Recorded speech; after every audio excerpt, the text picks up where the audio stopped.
അപ്പോൾ മൂന്നാമത്തെ വർഷം. അപ്പോൾ മൂന്നാമത്തെ വർഷം ഏതൊരു ഗിഫ്റ്റ് എൻ്റെ മനസ്സിൽ തോന്നാം 3 വർഷം കിട്ടും.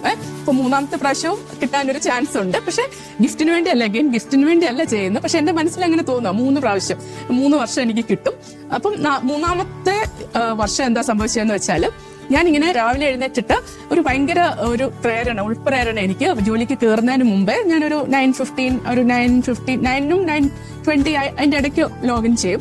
അപ്പോൾ ലോഗിൻ ചെയ്യുന്നതിന് മുമ്പ് തന്നെ പ്രെയർ എല്ലാം തീർത്ത് സൈൻ ഒക്കെ ചെയ്ത് വെക്കണം. അതായത് ഫസ്റ്റ് അത് ഫിനിഷ് ചെയ്തിട്ട് ബാക്കി ജോലി അന്നത്തെ കാര്യങ്ങൾ തുടങ്ങിയാൽ മതി എന്ന് വെച്ച് രാവിലെ തന്നെ എഴുന്നേറ്റ് പ്രെയർ എല്ലാം തീർത്ത് പ്രിന്റ് ഔട്ട് ഒക്കെ എടുത്ത് സൈൻ ചെയ്തുകൊണ്ടിരുന്ന സമയത്ത് എൻ്റെ ഹസ്ബൻഡ് വന്നിട്ട് പറയുക, പുള്ളി ഒരു ഇന്റർവ്യൂവിന് കൊടുത്തിട്ടുണ്ടായിരുന്നു.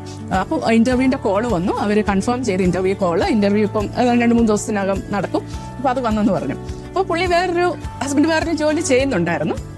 അപ്പൊ എനിക്ക് ഒരു സംശയം തോന്നും, ഇനിയിപ്പോൾ അതൊരു നമുക്ക് നല്ലൊരു ജോലിയായിരുന്നു, അപ്പൊ ഇനി അത് വേണോ മറ്റേത് വേണോ എന്നൊക്കെ നമുക്കൊരു സംശയം തോന്നുമല്ലോ. പക്ഷെ എൻ്റെ ഹസ്ബൻഡിന് സംശയമൊന്നുമില്ലായിരുന്നു.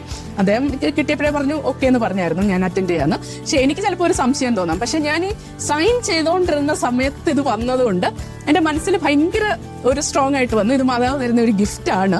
അപ്പം ഇത് നമുക്ക് ഉള്ളതാണ്, നമുക്ക് നല്ലതാണ്. ഞാൻ പറഞ്ഞു, ഞാൻ അങ്ങ് അത്ഭുതത്തോടെ പറയൂ, ഞാനിപ്പോൾ പ്രാർത്ഥിച്ച് സൈൻ ചെയ്തുകൊണ്ട് ഇങ്ങനെ ഇരിക്കുമായിരുന്നു. അപ്പോഴാണ് ഈ ന്യൂസ് വന്നത്. അപ്പം മാതാവ് തന്ന ഒരു ഗിഫ്റ്റാണ് കേട്ടോ, 3ാമത്തെ വർഷവും മാതാവ് തന്ന ഒരു ഗിഫ്റ്റാണ് എന്ന് പറഞ്ഞു. അപ്പം അതെന്ന് പറഞ്ഞാൽ 2 വീക്സ്, അതായത് 2 ആഴ്ചക്കകം തന്നെ എല്ലാം ഇന്റർവ്യൂ പെട്ടെന്ന് നടന്നു. അവർ പെട്ടെന്ന് തന്നെ ഒരു 2-2.5 ആഴ്ച അതിൽ കൂടുതൽ എടുത്തില്ല. ഓഫർ ലെറ്ററും റിലീസ് ചെയ്ത് പെട്ടെന്ന് തന്നെ അവിടെ ജോയിൻ ചെയ്തു. അപ്പോൾ ഈ 3 വർഷം കിട്ടിയതിൽ ഏറ്റവും വലിയൊരു ഗിഫ്റ്റ് ആയിരുന്നു അത്. ഞങ്ങളുടെ ജീവിതത്തിൽ ഒത്തിരിയേറെ ബ്ലെസ്സിങ് കൊണ്ടുവന്ന ഒരു ജോലിയായിരുന്നത്. അപ്പോൾ അതൊരു വലിയ ഗിഫ്റ്റ് ആയിരുന്നു ഞങ്ങൾക്ക് മാതാവ് തന്നെ. അപ്പം അത് 3ാമത്തെ വർഷവും അങ്ങനെ കിട്ടി. അപ്പോൾ 3 വർഷവും ഇങ്ങനെ ഞാൻ കോൺസെൻട്രേഷൻ ചെയ്തപ്പോൾ 3 വർഷവും അവസാനത്തെ ദിവസം ഞാൻ സൈൻ ചെയ്തപ്പോൾ ഒരു അടയാളം പോലെ, അതായത് ഞാൻ ചെയ്ത ഈ ഒരു കോൺസെൻട്രേഷനെ മാതാവിനെ ഞാൻ മഹത്വപ്പെടുത്തിയത് പുത്രനെ ഇഷ്ടപ്പെട്ടു എന്ന് എനിക്ക് തോന്നി, ദൈവത്തിന് ഇഷ്ടപ്പെട്ടു എന്നും.